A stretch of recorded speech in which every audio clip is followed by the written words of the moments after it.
Here we are between 3 and 4, and I'm thinking, those arguments for my being free from unholy turmoil seem pretty far away, like death or second coming. And right now, I don't know how to deal with my kids. I don't know what to do with this marriage where there's so little trust, affection. I don't have a job. My faith is failing. I was going to say my health is failing. I'm lonely. I'm not quite connecting with these arguments about the second coming and maybe death when He's going to take me to be with Him. That's good news for that, but anything for tonight?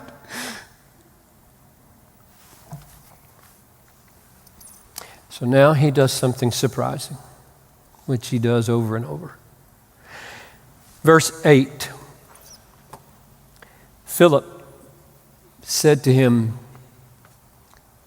Lord, show us the Father, and it is enough for us. Not, hope I get to see the Father at the second coming, but would you show us the Father now?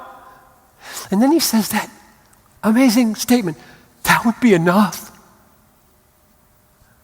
That's the same word as 2 Corinthians 12:9, where Christ says to Paul, my grace is sufficient for you. Enough. That's the feel of this word. So He's saying, if you just show us the Father right now, we'll make it through the night. We'll make it. That's enough. The fourth argument is, don't be troubled. Philip, Bethlehem, don't be troubled. Trust me, because the very Father who has a place for you in His house where His children live, the very Father who has a place for you is with you now. Now. In this room and when you go home tonight. Well, let's just stay here because that might not be obvious yet. Verses 7 to 11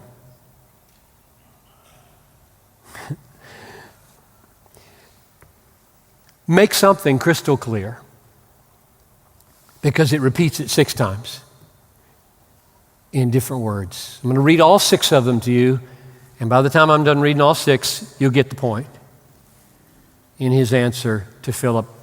That's all He has to say for the rest of the paragraph is, Philip. Verse 7, if you had known me, you would have known my Father also.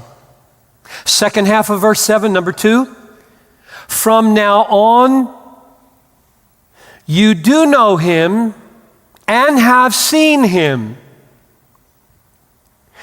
Number 3, verse 9, in response to Philip's request to see the Father, Jesus said to him, have I been so long with you, and still you don't know me, Philip?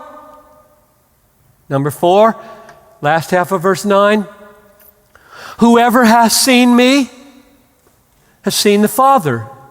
How can you say, show us the Father?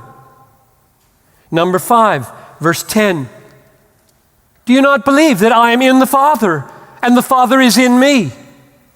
Number 6, verse 11, I am in the Father and the Father is in me.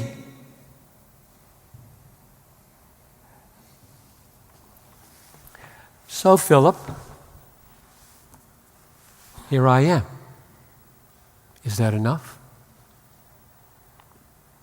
You said it would be enough. You said, show us the Father, and it would be enough.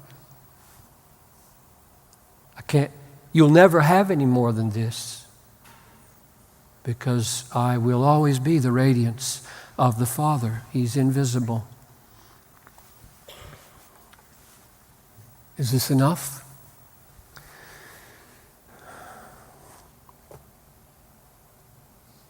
But you 21st century Phillips might say,